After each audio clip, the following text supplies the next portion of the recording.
We love our pets.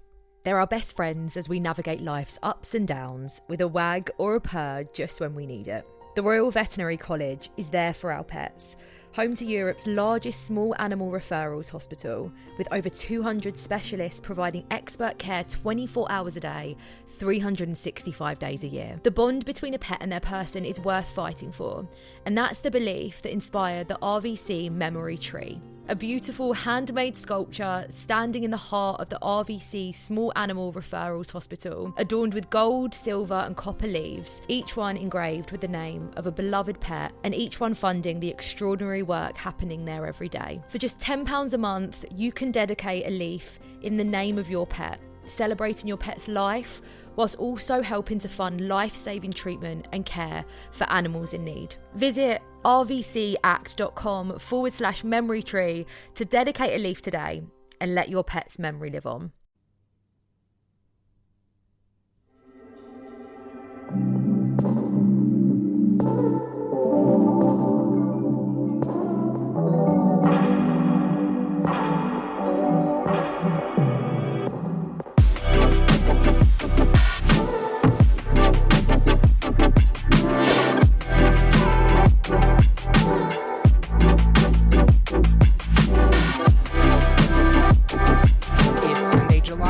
And this is Doing the Thing. I'm Eric Rezsnyak from the Great Pop Culture Debate, and I'm here with Faye OJ. Hey, Faye. Hi, how are you? I'm #thriving, and I'm also here with the Crime Pod, Sam and Caitlin. Hello, Sam. Hi. Hi, Caitlin. How are you? Hello, I'm well. How are you? Again, listen, look at me. I'm living my best life, and we are here to talk to you about everything happening in our world this week. So first, I want to open it up. How are you guys? Faye, what is new in Faye's world? Well, actually, I start a new job tomorrow. I've had 2 weeks off. I was in Lagos this week, which was great. Kind of did a switch of weather, so Lagos was pouring down, and obviously it's like fire in the UK right now and all of Europe, but I'm sure we'll talk about that later. But yeah, I'm good. Thanks for good asking. luck on the of course. Good luck on the new job. Sam, what's going on with you? Oh, nothing really. No good holidays like Laos, but yeah, it's raining actually in Scotland, so we've been enjoying the rain. So just going about our day with that and getting a break from the heat, to be honest. I'm jealous of you. First of all, because you're in Scotland, which I love it, and second, because of the rain, because I'm in New York City, and let me tell you, it is disgusting, as I think you would all say. And Caitlin, what about you? What's going on? Yeah, very similar. I'm obviously in Scotland as well, and the weather has been a lot better. I think we've outside now, which is quite nice, but I've just moved house in the heat, which is not for the week. Trying to pack your stuff and done living that when it is like 20 odd degrees outside has been tough. So yeah, there's been a lot trying to open the windows, trying to make sure my cat's jumping out open windows, but the boxes are unpacked and doing a lot better. Oh, yeah. I am finally at the age, Caitlin, where I refuse to move myself. Those are problems that I throw money at people to do for me, because there is no amount of friends that I can pay off with beer and pizza to make it worth their while. And my back, she's had it. So thank you very much. If you're listening live on Wizard Radio Station, where we're doing the thing every Sunday from 8 p.m. UK time, you can always get involved with us. We would love to hear from you. You can tweet us or DM us on Instagram at WizRadio or Twitter at WizRadio. Text us at no extra cost, only standard network rates apply, at 07807183538. Email us at station@wizardradio.com, and of course you can just go to www.wizardradio.com for all of that information. So I'd like to kick it off, folks. It just happened. It's the biggest wedding of the decade. Taylor Swift and Travis Kelce, you might have heard of them. They wed here in my hometown of New York City at Madison Square Garden on July 3rd. I am curious from the panel, your thoughts on all of this. Do you even care? Isn't that the first question? Faye is shaking her head no, folks. This is an audio medium, so you can't see it. Faye, give me your hot take on this. Yeah, I really don't care. That's about it. I'm sorry to the Swifties. Like, I just don't care. Like, I know it's big. I didn't realize it was happening. I think I heard they got engaged at some point. I do care about love. I care about weddings. I care about people's happiness. Like, I'm sure they're happy, and I love that they're happy. But that's as far as my emotions reach, to be honest. I think that's great. I do think Taylor Swift is kind of the poster child for parasocial relationships and social media. And I think there's a lot of opinions about this whole event, one way or the other. I think we're going to get into some of them. But yeah, I think it's actually healthy to be like, good for them. That does not impact my life literally at all. So I appreciate that. Sam, do you have thoughts? Do you care about the wedding of the decade? I mean, I am a Swiftie. Caitlin and I saw her when she was in Edinburgh a couple of years ago, been a fan since 2008. When it comes to the wedding, I mean, if I had an invite, I would go. Sure, yeah. But otherwise, not 100% fussed. I'm glad it happened, but I'm also shook at how public it is. I mean, it's covered the news compared to, there's wars going on, guys. Yeah. But I do have to admit, though, I am part of the problem because I've also been following it. Sorry to say. But also, I didn't think she would make it as public as it is. And I feel like everybody and their dog has gone to this wedding. And I'm thinking, do you even know them? Have you ever spoken to them before? So that's kind of where I'm like, is this just an event that any A-lister and B-lister is going to? I mean, if the Crime Pod got an invite, we'd be there. Just yeah, I mean, I assume mine was lost in the mail, Taylor, and it's fine. I have not updated my P.O. box recently, but I should probably get on that. You raised so many good points that this is kind of a distraction, right? There's a lot of stuff going on right now, globally, over here in the States, which I would just, on behalf of the entire United States, like to apologize to the world at this moment. I feel like I've been doing that since, October 2024, sometime around then. But yeah, it's rough. And this definitely has captured the media attention for the past week at least. But is it worth all of the conversation, right? Is it good for us to have a distraction, or do we think that maybe we should not take our eye off the prize? Caitlin, do you have any thoughts on that? Well, yeah, that's what I was going to say. Like, I think there's media and there's news whenever there's media and news. It's always going to be a thing. So actually, yeah, there's wars going on, but is it not sometimes nice to have that bit of relief? And actually, we're all caring about this celebrity that's getting married and spending loads of money on a wedding. I think I've been kind of following some of it, and what my favourite part was that everyone thought this was just a ploy and it wasn't going to be in Madison Square Gardens, and everyone was like, no, she wouldn't do that, so not her. So to then watch everyone now backtrack and be like, it was the perfect venue. It's like everyone's just kind of following whatever. Have you just called me out? Yes. I feel like you've just called me out. Shots have been fired. Yep. We're like, she wouldn't do this. She wouldn't get married in the centre of New York. Then they're like, it just makes sense for her to get married in the centre of New York. But yeah, like I think there's things like that are going to be in the news all the time anyway. And actually, do you know, her big wedding and how much money that's costing? If that's what people want to follow, like, I've kind of just enjoyed some of the things that are coming out about it, like some of the things I know we're going to go on to discuss. Like, I'm just like, this is quite random, but I suppose it is quite good on the security front. They didn't want anyone to see them. They're doing people, if they tried to hire a private beach somewhere, there'd have been helicopters. Yep, Do you know absolutely. I mean? You would never, when you're that level of celebrity, private isn't a thing. Yep. And No, I think if that's what they had to do to have privacy, that's what they had to do. Yeah, that's such a great point. So first and foremost, I wanted to address, so I live in New York, right? And I saw a lot of people being like, how dare they, on July 4th weekend, shut down multiple streets and subway stops? And I'm here to tell you, New York City does not care that it's July 4th. New York City doesn't care. The subways and the streets of New York are closed for literally everything. I don't care that it's for a wedding. To your point, the privacy aspect really is a very real one.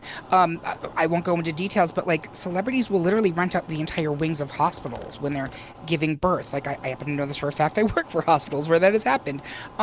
They have to do that for their own privacy reasons. And to kind of back that up, there are shots of PAPs that are parked around the perimeter of the streets that are blocked off, shooting people in cars. Like, that is the truth of it, and it's the double-sided sword, right, of fame. You want the attention, but then when you want those private moments, you still have the attention. Be careful what you wish for. I'm pretty sure that's actually a Taylor Swift song. I say that as a Swiftie. To your point, like, is a distraction bad? I have a term that I use called mental floss, where, like, sometimes we can just get so focused on everything that's negative and difficult in the world.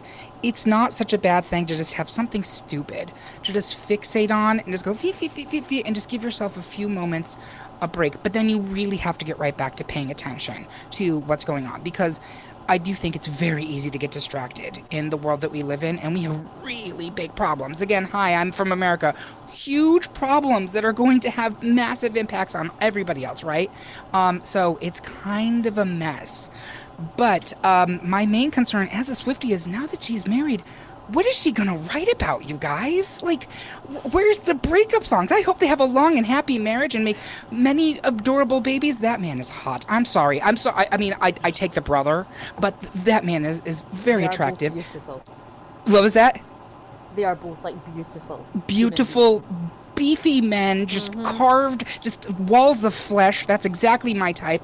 But I hope they have a long time. But I'm afraid that we're not going to get another great Taylor Swift banger after this, and that is a very real fear. But one thing I do want to talk about is they had Adam Sandler officiate their wedding, which is kind of random and whatever. I'm sure we'll get reasons for that. If you had one celebrity who could be your dream officiant at your wedding, I'm curious, who would it be? Sam, can you answer that question for me first? Okay, well, I've actually got 3. Yes, bring it on. You can have numerous weddings like Taylor Swift. Yeah, exactly. One's a fake celebrity, because, I mean, like, everybody would want a Moira Rose from Schitt's Creek. You know, if you don't have a friend dress up as Moira Rose to officiate your wedding, that's that.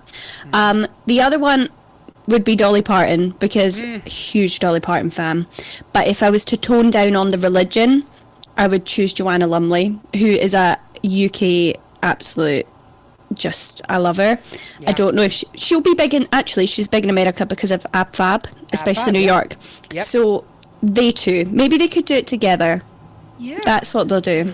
I want to have Dolly Parton and Joanna Lumley in Dolly Parton drag. Sweetie, darling, your way through your wedding. I love that. Sweetie, do you do it? Darling, do you? Yeah, perfect. Literally. Faye, if you could have one celebrity, dream celebrity, officiate your wedding, who would it be and why? There is only one person, and it is Keke Palmer. I don't even have to say too much, but it would just be the perfect vibe. I think she is so good at just touching on everything that's so important, but in such a funny, comedic way. We'll have, like, gags that we'll be quoting for the rest of our lives. It will be fantastic. I'm actually going to make that happen. Yeah. You should. And I'm not getting married without Keke Palmer. Yeah, and be like, sorry to that man. But yeah. Truly. Speaking of celebrity couples, can we talk about her and Sean from Hot Ones kind of maybe being a thing? Have we seen this? I have not. They've been papped out recently together, and if you've ever watched the Keke Palmer episodes of Hot One, the chemistry between them is palpable. Like, the whole time you're just like, what's going on here? And the two of them are, like, on red carpets together. It's so charming. I don't know if they're just friends or what, but I'm willing it into the universe, and I'm also willing it into the universe, Faye, that Keke Palmer is going to officiate your wedding. Thank you so much. Thank you. Yeah, absolutely. And we will all be there. And it will be spicy. Yes. What about you, Caitlin? Any dream celebrity officiant? Mine would have to be Louis Theroux. Louis Theroux? Yeah. Okay. Can you tell us why? I love him. I think he's great, and I think I can just see him, like, telling, like, do you know how people tell when they tell, like, your relationship journey and your partner's, like, imagine how good that would be. Like, imagine how good him just, like, telling you, like, oh, your story in the way he does it, and just awkwardly standing there, like, he's so awkward. Yes. Phenomenal. Yeah, and hopefully we won't have any of the Manosphere kids checking in as well. I think he's now, like, he's like Manosphere, like, be gone. I love it. Yeah. I'm going to be incredibly obvious and super lame, but I'm a homosexual, and RuPaul Charles would be my dream wedding officiant. Love. In or out of drag. RuPaul's also a very good DJ, in case anyone does not know this. I've been to events where RuPaul is DJing, and RuPaul runs the wedding, and then she throws a heck of a dance party afterwards. You're getting 2-for-1 deal there, and that's how I would want to do it. So you mentioned Louis Theroux, and I want to go into one of the biggest new true crime documentaries is Maternal Instinct on Netflix, exploring the shocking 2020 case of Taylor Parker, a Texas woman who faked a pregnancy and murdered her pregnant friend to steal her unborn child. What? So, I want to get your reactions to this documentary and this whole unbelievable crime. And I also am curious to hear from our folks. And we have true crime podcasters on here, so hopefully this is going to get juicy.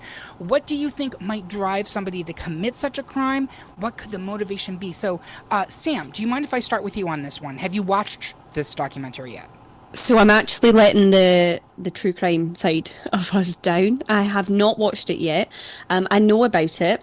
I think, to be honest, because I don't know the whole story, but I know the awful things that she did, there has to be a switch in your brain, like something that just goes off and makes you think that that's acceptable, or to think that you would even get away with it.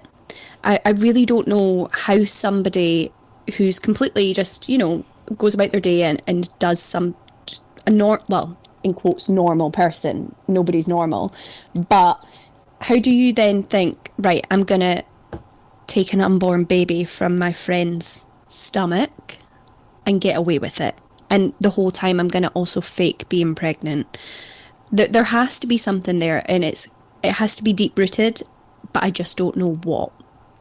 If that makes sense. It totally does. It's kind of, and I think that's part of why I think we're all so fascinated by true crime. I say we all, I don't know, maybe some of us listening are not, but there's how do you get to that point? Because I think we all have our moments where we get really frustrated and we behave in ways that you're just like, oh, I would not normally do that. I was having a moment. Now, I don't think it's quite to the point of faking a pregnancy for 9 months and stealing a baby from somebody. That's pretty extreme.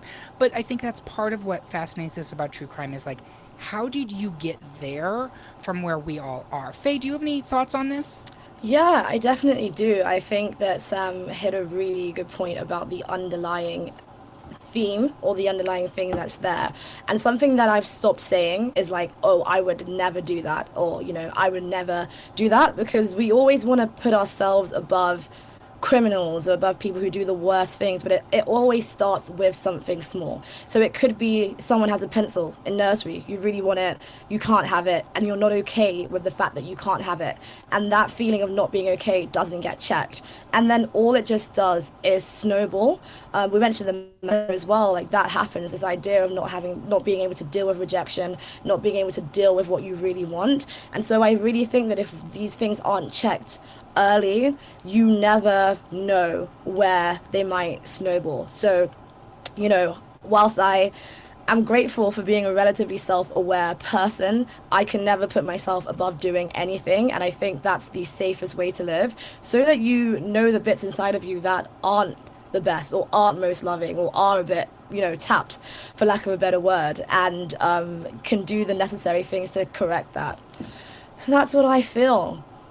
I think that's such a great viewpoint, Faye. I think putting ourselves on this, obviously this person, something's wrong with him, but I would never do something like that. When people are desperate, and little I know of this case is there was a real feeling of desperation involved there. And please understand, I am not in any way justifying any of it, but this was someone who was pushed past their limits, right, and did what we would consider unspeakable things.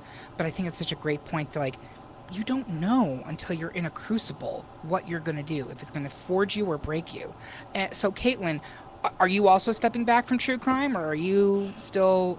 No, I'm in. She's in. I'm in. That's really interesting, the word that you used, because that's the word I was going to use, was desperate. And actually, that's the exact word. I don't think she thought a plan through. And actually, I'd listened to podcasts on this before. I had obviously saw the start of have you seen it? I have not watched it yet, no. So obviously starts with the end almost, so you kind of know how it ends. But as I got kind of caught up in her story, I was then thinking, what is she going to do to live out this life? And I actually forgot what she'd done, because you almost get so carried away with her. Yeah. And actually, I wonder what she's going to do. And actually, there's a lot more of it in podcast, but her search history, the 2 weeks before she done this, she was how to adopt baby quickly. And how to do this, because she'd obviously just planned this fake pregnancy and then had not thought about when it came to term. I don't think she'd ever thought of that. So I think she was in such a desperate situation of I have lived this lie and I need to get the answer kind of now. And how do you do that? Right. One thing that I thought was really interesting, which I was hoping to talk about actually was the partner. So I don't know if you've seen or heard much about her partner. Mm-hmm. So he was completely unaware of the whole thing, but he didn't realise that she had faked a pregnancy she ended up being pregnant for 10 months. But he didn't realise at all, and said that he was completely unaware of it. She just basically, they just didn't sleep together for that amount of time. They didn't, like, she was never naked around him, so he just didn't think to ever go to any of the appointments or to question anything. So when people were then saying to him, actually, we think she's faking it, he was just like, no, and never done anything about it. How do you feel about that, like, to the group? Like, do you think, and I'm not putting any blame on him, but if someone accused your partner doing that, would you then start questioning it? Would you think, well, actually, I haven't seen this bump, like, that's right? Or do you think you would just be so kind of carried away with it? Yeah, it's kind of giving, like, willful ignorance. Like, I'm even shocked that you said that people said to them, oh, you know, she might be faking it. Would you not then think, okay, I will go to an appointment? On another level, to have a pregnant partner and not go to one appointment, it's just weird. It's just very, very odd, not really taking accountability and responsibility. So yeah, I will say there definitely is a willful ignorance there that should definitely be called out, to be honest, in my opinion. Well, first of all, Sam, do you have thoughts on this before I give my 5 cents? No, I completely agree what was just said. I mean, I was shook when you said, Caitlin, that he didn't even go to one appointment. I mean, I think if you're a partner and you're in a relationship, you would want to go to an appointment. Surely you both would want the kid. Yeah. And to clarify as well, like, when people were saying it to him, it wasn't like a randomer. It was like a best friend.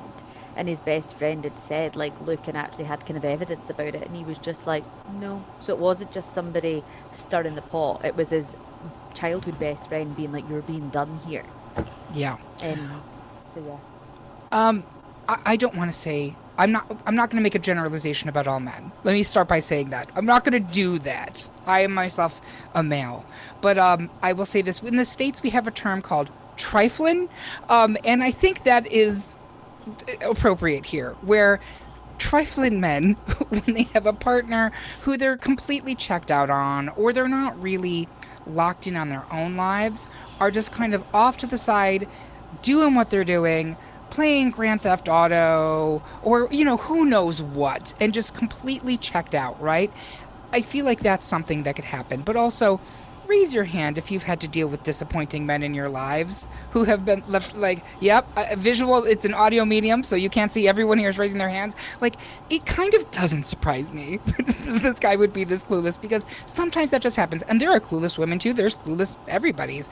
But I like when they're saying to me, isn't it shocking that the partner was that, like, completely checked out? Honestly, not that shocking, because you know, what they always say, like, think of how stupid the average person is, and then remember 50% of the population is even dumber than that. That's a George Carlin joke. Like, yeah, it's always astonishing to me. But great conversation. I am curious, especially since we have 2 true crime podcasters on here. I would love for us to have a conversation around, do we think that these type of documentaries are glorifying that type of shocking act and possibly inspiring more people to do it in the interest of entertainment? Faye, do you mind chiming in on that before we get to our true crime podcasters? No, not at all. It's a question I always ask myself, not even just in these documentaries, but even in plots or TV shows, when we're always showing certain crimes, does it give people the idea, especially with what we spoke about before, in the sense that no one really is above a certain crime. You never know once you get past the point of desperation, as Caitlin spoke about before. So I actually, would love to hear Sam and Caitlin's perspective on this, because I am someone, I run away. My imagination is already too big, so I can't watch anything that's going to keep me up at night. Can't even do thrillers, can't do horrors. So yeah, I personally run away from it, so I'd love to hear from the experts. Yes, Sam. So you mentioned you kind of are backing away a little bit from the true crime stuff. What's your thoughts on this, and is there a reason you're kind of taking a step back? No, it's just because I've been watching, like, other things, you know, just stupid things on TV. But no, I do love a true crime documentary, and I love a reenactment, and I think it's very interesting. And I think as well, the main people that do watch it, I think, I don't have the stats, but I think we could probably all agree that it's women. Women watch it from a point of, because we know that there's dangers around, and it's not comfort, because obviously not comfort for you, Faye, because you run away from it. But for some people that you just think, I don't know, you find it really interesting. And then from your point as well, saying that, does it give people ideas? Me personally, I don't think it does to a certain extent, because I don't think the people who do that sort of thing will be watching these documentaries. Yeah. And I think from saying things like that would be like, oh, if you play GTA or Grand Theft Auto, sorry, which I've played it my whole life, you're going to go around and shoot people, you know? So I don't think that is the case. I think, though, it has become huge. Huge, especially since COVID, or since pandemic, sorry. Caitlin and I, we're part of the problem. You know, we started our podcast in 2020 as a hobby. So, and we love true crime, and it's grown huge. But I think it's just people are so interested because they want to know how someone can do that and why. And it's good to spread awareness, but I do think there also has to be a happy medium. Maybe things have gone too far, or maybe we've become too obsessed as a nation, or as, you know, people that really like it. I don't know if I've really made any points here, so I might give it to Caitlin to finish. But I think you absolutely made points there. Caitlin, do you mind wrapping us up on this particular topic? I think it is how you deal with it and how you talk about it. Like, I'm not talking about it because I think these people are amazing and I think they're heroes, for example. I don't think that at all. I think I'm more watching it to see how people's brain ticks. Like, I was listening to a podcast the other day about Wade Wilson, who, I don't know if you know who he was, but he killed women, but he was a kind of your stereotypical attractive man. So before he was even, like, while he was going to trial, he was pleading guilty and everything for it. Women were writing him, women were buying him suits, women have now got his name tattooed on them and send him money. And it was like Ted Bundy. Everyone talks about how beautiful Ted Bundy was, and there was a documentary that came out about Wade Wilson, and it was something like the handsome killer or something, and it's like, what? Like, we're giving him that title, and it's the same with Ted Bundy. They go, he was like the sexy serial killer, and I'm like, no, let's just call it a serial killer. And actually, it's how we then deal with it. If we're wanting to learn about it and we want to look at these things from an educational point of view, fine. If we're then going to glorify them and actually start to look at it like that, that's not fine. And I think that's where the kind of fine line is. Yeah, I think the point that a lot of people who watch these are women, and I think the point that I think women want to understand, okay, I know danger is out there and I want to see what signs to watch for as much as possible. I think that's such a great point. I think we've always had true crime. Back to Jack the Ripper, it was a sensation. The media was covering it. We didn't have a proliferation of serial killers, stemming from that. But it is always good to have these conversations and make sure that we're not going off the rails. So thank you all for a thoughtful conversation on that.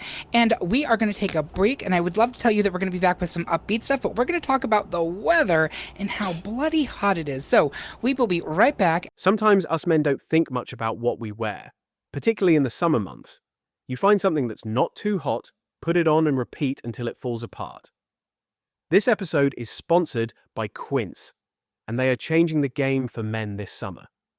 Quince makes high-quality essentials in genuinely good materials, like breathable European linen and soft organic cotton, priced 50 to 80% less than similar brands. They do that by working directly with ethical factories and cutting out all the middlemen.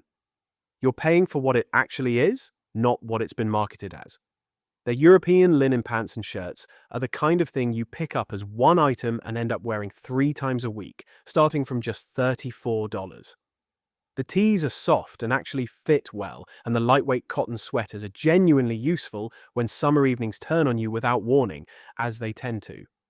And they've gone well beyond clothing. Custom upholstered sofas, ceramic cookware, premium bedding. It's become the kind of brand where you end up recommending it for everything, which is either a good sign or a sign you've become a person who recommends brands. Either way, for a man like me, the linen shirt is a game changer. You can wear it an embarrassing number of times this summer, and it never goes out of style or out of comfort. If you've been getting through summers on the same approach I used to use, then Quince is the upgrade for you. Elevate your summer wardrobe. Go to quince.com/wizardio for free shipping on your order and 365-day returns. Now available in Canada too. That's QUINCE.com/wizardio for free shipping and 365-day returns. Quince.com/wizardio.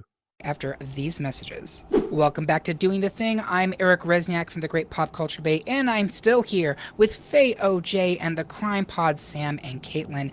We're going to turn our attention now to the weather. It is pretty brutal. I know that, Caitlin, you just said that you just moved in this dreadful heat. Can you talk a little bit about, I mean, it's what Europe is now dealing with in the UK, 36 degrees, which is in our 97 Fahrenheit, which is, I'm in New York, so that's why I know it. Yeah, I think London got to over 40 for the first Okay. time that I've known of. Sam, I don't know if you've at some point, but I mean, and I don't know if any of you's ever been to London, but London just loves to, it'll be the same as New York, I suppose. It just keeps heating.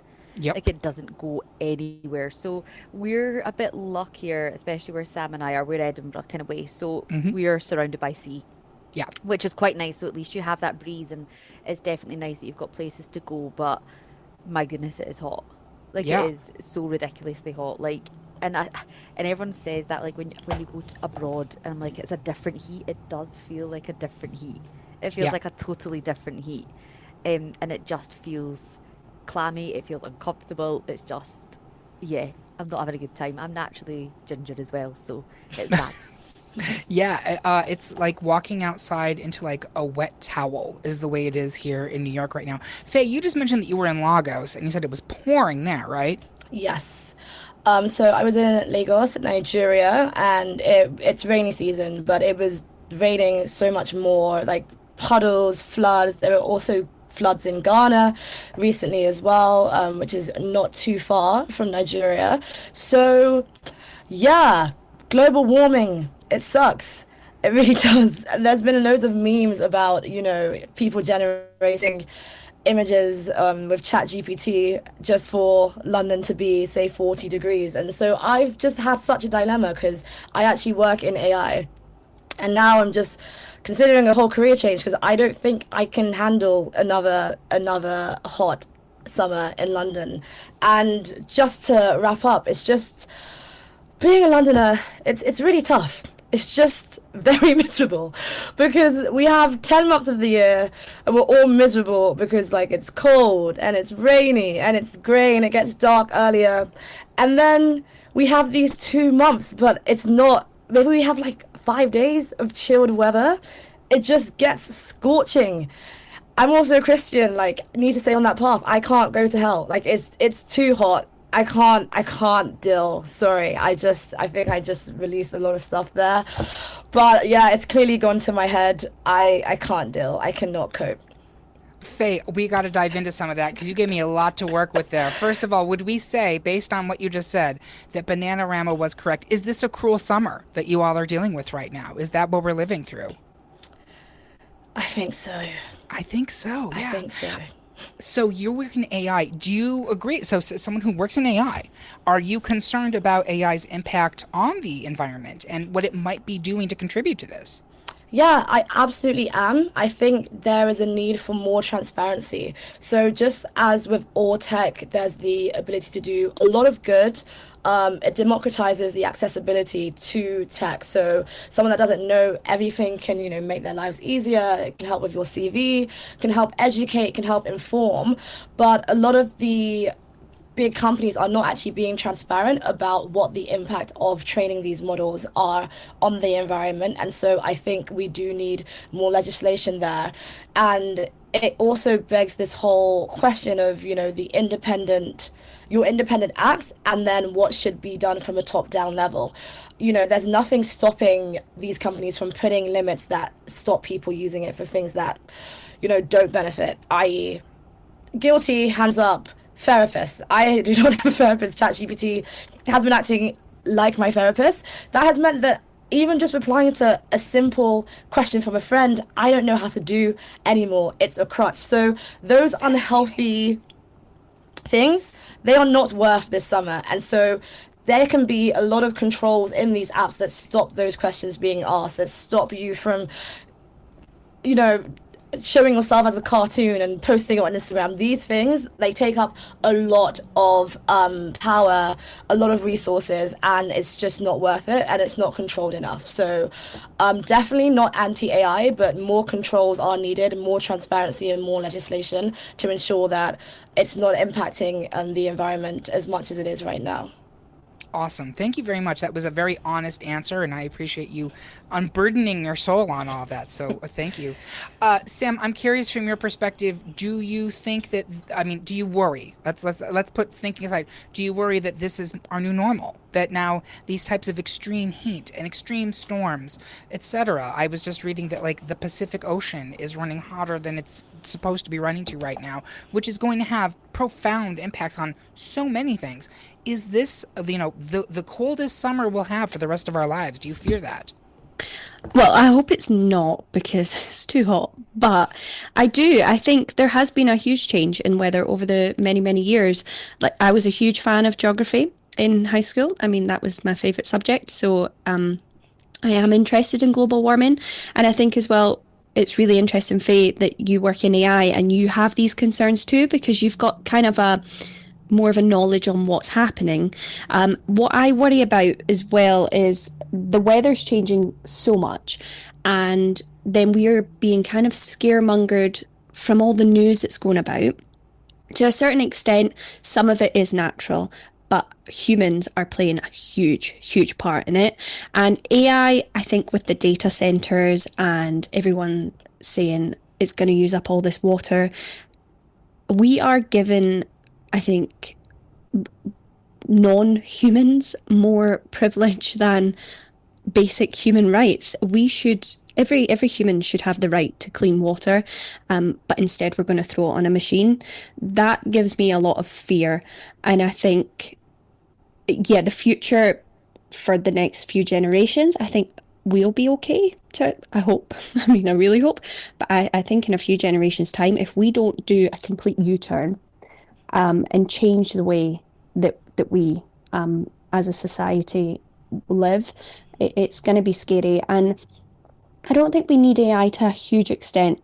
Like, we do need it, it's helpful, but do we need to have a picture that's made into a cartoon, like Faye says? Probably not. Also, we are kind of dumbing down, because I'm guilty of it. I'll write something and I'll think, oh, I better put this into ChatGPT just so it can tell me it's good. And then it rewrites it. And then I'm like, oh, that does sound better. But to be honest, I could have done that myself because I've been taught how to write. So I think we're relying on it too much. Yeah, it's such an interesting conversation, and I'm curious for Caitlin's thoughts on this too. I find where I work in my day job, they're pushing adoption so hard. In the States, I don't know if it's the same thing for you all in the UK, but the company I work for, it's actually made it a requirement for us to be deploying AI, training agentic AI to do elements of our job that are kind of rote and standard. And if you aren't doing that and actually have like measurable success in this by the end of the fiscal year, you will be penalized. So we're kind of like, it is an expectation, it's not a suggestion, right? Meanwhile, I keep bringing up quietly, because I like my job and I like to make money, that the younger generation in the United States, and I'm curious if this is also true in the UK, rejects AI wholeheartedly. They want nothing to do with it. They see it as an existential threat.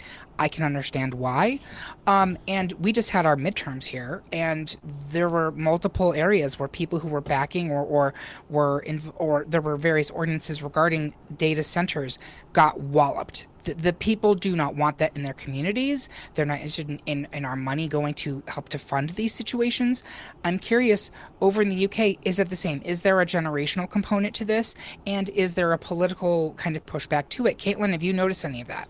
Yeah, to both. Like, I think it's definitely a generation thing over here in the UK as well, and political, I'd say. I think, correct me if I'm wrong, Sam, but I think there's definitely we've just kind of had an election over here, and there is like a huge party that are completely against it. So I think my workplace is the same. We're trying to bring it in. We're also doing a lot of work around net zero as well, which is then when it kind of contradicts itself almost. But I've got staff that are just will point blank refuse to use it. They are not engaging with it. It doesn't matter how I would sell it, how I would explain that it's beneficial. It would say that they would not be interested in touching it. So I think it's really kind of, I think that's more interesting because there's people that are completely set on not, whereas normally it's like with other things you'd give it a go and then be like, right, okay, but they are complete refusal. They'll share things on their social media about not using it, and do you know the damage it does and everything like that. And when we then mention it in work, they're kind of coming back with how many glasses of water that's wasting, etc. And it's, do you know, so it's really quite tricky because I get exactly what you were all saying. Like, I think it definitely has its place, and I think it can be really beneficial for some things, but I then think there is other things that we are all guilty of copy and paste an email in and going, please reply to this, even though you can do it. And you absolutely can do it, or, you know, can explain this to me or something. And, you know, it definitely has its place, and it's been an absolute lifesaver for some things. But are we using it too much willy-nilly kind of thing? Yeah, great question. It's definitely interesting because I think why it's such a conversation now as well is because of how democratized it is. So Google search, for example, has been using AI for years. You just don't know what's going on behind the scenes, the algorithms that they're using, Spotify, all of these things that we use every day. But it's like now we in the hands, like the average person has access to such powerful technology. And so I think that basically begs the importance of education surrounding this, surrounding acceptable use, responsible use. I've seen a lot of AI solutions that can help the environment. Obviously a trade-off, but it can help see things that, you know, the human eye can't see, or predict things that, you know, can't be predicted by the human. So definitely more conversation, more education. I'm definitely not opposed to it, but I definitely think that we can't go on using it the way that we have been. So how do we stop, I guess, is my question. Sam, do you have any thoughts on that? How, like, okay, we understand we have the landscape, and Faye, thank you for being so honest about that, especially since you work in the industry, but how do we, like, as a collective culture say, okay, maybe let's set forward a kind of rubric for when it's acceptable to use AI, and maybe let's use it for less silly memes or for, you know, rewriting our emails. Do you have any thoughts on that, Sam? I think rules and regulation is a big thing. I think more needs to come out in that. And then I guess if there are laws or things put together, then we won't use it as much. Possible bans on certain things, maybe just reduce what we can use it for. Some companies, like myself, I work in investment management, they want us to use it. It's not like your job where you'd be penalised for not using it, but they are really trying to throw it down your throat in the nicest way possible. So maybe less of that. But yeah, maybe it's down to the younger generation and us as well, as humans, everyone, to just stop using it. But I think that's easier said than done, to be honest, because will that ever happen? Yeah, I think easier said than done. And your point that it's down to us and the younger generation. I find the older I get, I keep thinking, well, that'll be for the next generation to solve. And I was like, ooh, at what point is it my generation's job to fix it? You know what I mean? Yeah. At what point do I'll say, wait, we're the adults in the room. Okay, I actually have to do something now. And it's a little bit hard. Well, it's very hard. And it's a little bit scary. And I'm not sure how we figure that out, but I think we need to start figuring it out. I do want to get back to the original topic here was about the weather and the change in it. Caitlin, do you think that we have hit that tipping point? Do you think we've gone too far? Can we reverse that the same way we're talking about reversing our AI usage? Do you know, it's such a kind of useless answer, but I really don't know. Yeah. I think there would have to be so much undone, and I think it's exactly what we're just talking about, the AI things.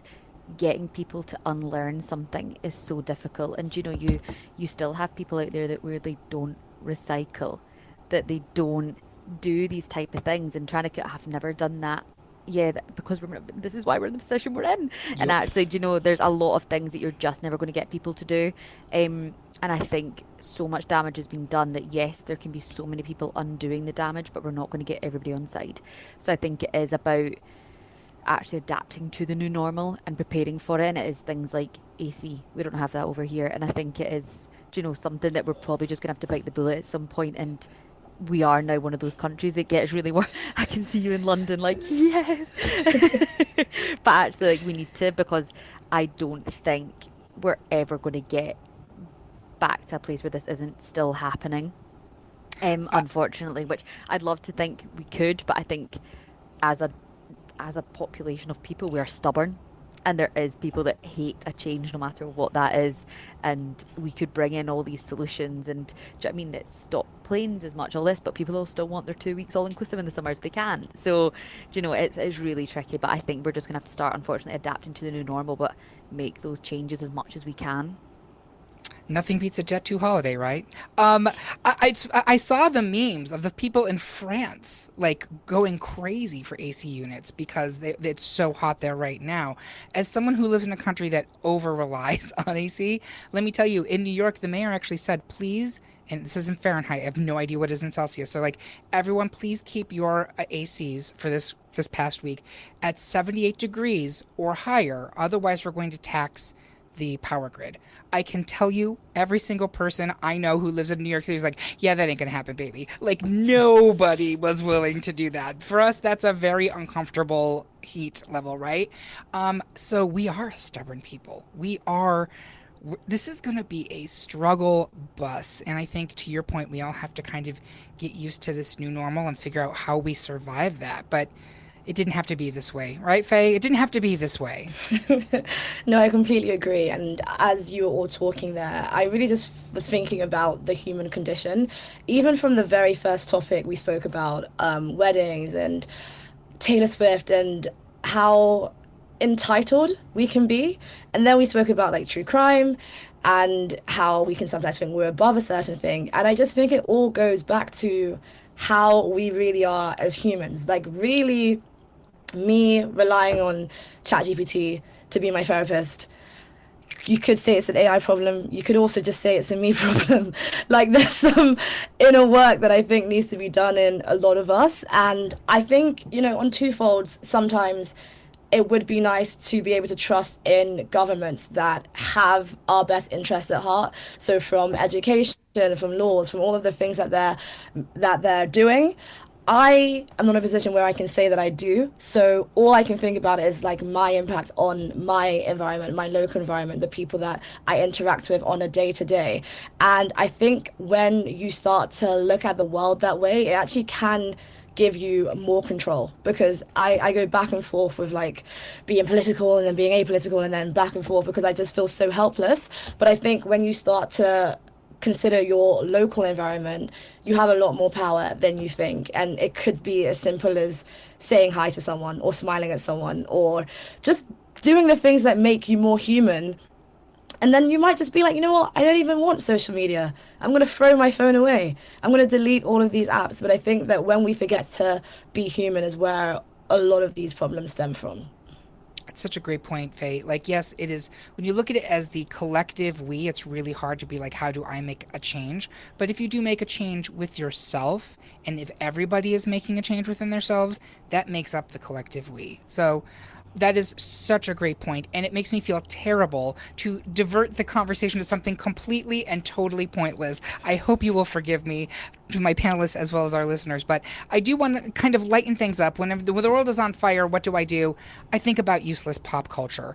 To Faye's point, we always have to keep also in our mind how we can do better. But this week, Madonna released her latest album. Madonna has been around for literally 40 plus years, and she released Confessions 2 on Friday. Sam was a fan of Madonna going back to the day, as am I. And Sam, you have not checked out Confessions 2 yet, correct? No, sorry. It's like, I love music. My music taste goes from the 60s all the way to about 2014, and then I kind of just draw the line unless anything new from, like, maybe Taylor Swift has come out, which is my problem. But yeah, 80s, brilliant. But I just feel she needs to maybe stop. But she's great. She's huge in the LGBTQ plus community, and I think that's brilliant. She's done amazing for them. They've done amazing for her. But sometimes you just need to appreciate your wealth and go and enjoy it, you know? You don't need to go on the stage and create a new album, in my opinion. I think that's I think sometimes it's best to kind of ride away quietly, right? I will say this as someone who's listened to the new album. What I loved about it, and actually it kind of speaks a little bit to what you were talking about, it's an ode to the dance floor. And in one of the songs, she specifically says that people think that dance music is surface level and it's very unimportant. But in fact, the dance floor is a place of almost what's the word, like totemic importance. Like we put away language and we just become a collective, and we're all feeling the same beat and speaking the same language, and that's movement. And there is something about that that's very empowering and beautiful. And the whole album is really a love letter to the dance floor and dance culture, which has had its peaks and valleys over time. I mean, Charlie XCX announced at the beginning of the summer that dance is dead, and now we're back to rock. But I'm curious from the people on here, regardless of Madonna of it all, do you go out dancing? Do you enjoy going out? Faye, are you a dancer? Oh, I'm a dancer. Yes, I love it. I absolutely love it. And I love what you said about dance music as well, because my music taste has changed a bit over the years. I was very much a hip hop head into lyricism. Now I'm like, I don't want to like hear about the struggles of the world when I'm listening to music. Take all the lyrics out. Just give me a beat or give me a pop song. Like, so yes, absolutely agree with you. I think we all just need to dance. And it's funny because Madonna's son, actually, his response in the 2020 BLM movement was to dance. He did a rendition of a Michael Jackson song. So, clearly runs in the family. Oh, I'm sure it does. In fact, her daughter Lola is on this album singing a song, which is a direct response to a song she did when she was pregnant with Lourdes back in 1996. It's actually really, it's a lovely album, but it's a dance album first and foremost. It is, if you want to just boogie around your house, that's what it's for. Caitlin, do you care about Madonna? Do you dance? Are we human or are we dancers? Why aren't we both? Yeah, I'm not huge Madonna. I mean, some great tunes in her time, but I'm not huge Madonna. I do like a dance, but I also like an early bed. Speak on it. Yes, that is my aesthetic. I think that needs to be more of a thing. Like, I love a day disco. Yes. I like to be home and in bed by 9:30, 10. Yep. So I'll dance in the afternoon. And actually, we've got a club in Edinburgh that does it, and it was fantastic. I then got my dinner and went home. Yep. And that's what you're wanting. In the gay community, we have something called tea dance, which usually happens around 2 o'clock in the afternoon. And you have a lovely punch, and you do your disco. Sometimes you wear a caftan, as one does. Phenomenal. And you sometimes it's basically like the warm up before you go out to dinner and then go out dancing at night. But they also have in the States, I think they call it mommy disco, where it's literally like 4 or 5 o'clock at night. It's the dance floor. It's opened for like moms, etc., to come out and get groovy, shake it out, have their yayas, and then be like back at home in early bed. Because boy, you are speaking to my soul with that comment. Yeah, like beauty rest, I'll take as much of it as I can get. I desperately need it. But I do want to wrap up by asking everyone, regardless of what we just talked about, what is one thing in pop culture that you are loving right now? It could be a book, it could be a TV show, a movie, doesn't matter. I would like to start with Sam, if that's okay. Something that you're loving right now. It doesn't have to be new. Oh, why did I have to go first? I know, I'm the worst, Sam. Well, I do love pop culture. I love it all. And I think, actually, it brings people together, even if it's ridiculous, such as Taylor Swift's wedding, or loving the next show, or, keeping up with the Kardashians. Yep. It brings you together with people, whether you dislike what they're doing or you love what they're doing, you're going to talk about it. And you're going to either relate to it, not so much the Kardashians, but you know what I mean? You're going to have a chat and you could make a friend with it, like from it, or, I think it brings people together. Yep. That's what I'll say. To our point, like the me is also part of the collective we, right? Yes, yeah. Faye, do you have anything that you're loving right now in pop culture? Could be new, could be old. So random. I'm so glad you said could be old. So my TikTok For You page is just full of Full House clips right now. Yes. And it's the best thing ever. I don't think I was born when it started, but like little Michelle and Stephanie, and they just deal with such real issues, but just bring so much joy. Sometimes Fuller House clips slip in there as well. Not as much of a fan. Maybe doesn't have that nostalgia for me. But yeah, I would recommend. I might one day actually sit down and watch a full episode instead of just these TikTok compilations that I've been watching. There is something comforting about going back to what we consider to be an easier time, right? A less complicated time. There's something about it that just feels homey. And I was thinking about this myself, Faye. I've been recently into a lot of music from the 70s and 60s. That's before I was born. It was not my music, but there's something about it that's really pulling to me and speaking to this like more pleasant time. And I'm not saying the 70s and 60s were easy. They weren't. They had their problems too. But there is something about it that I feel very drawn to. So I get it. I get why you are like, hey, Full House right now is like, it's like chicken soup for the soul, you know? Thank you. And Caitlin, what about you? Is there something that you're loving right now in pop culture? See, mine is similar to that. It's Love Island time. Do you know? And I'm saving. I'm not fully caught up with the UK one because I save it and then binge it. Yep. And I've actually just gone full the other extreme where I've bought a walking pad and I'm going to do my steps and watch my Love Island. Love it. That's so it's great. Now raining Look at here, so that's summer gone. You're working on your fitness and you're also seeing what the baddies are up to. Is that what we're calling them? They're baddies? Yes. Yep. They're baddies. I did it. And I'm also watching the USA one on TikTok. So I've never watched it, but I'm doing that where it keeps coming on my TikTok, so I'm invested. But it's only the drama on TikTok. I don't know what else is happening. I don't know who anyone is. It's just the fire pit scenes on TikTok, and I'm obsessed. Amazing. I love that. We are doing a binge of Top Chef, the cooking show.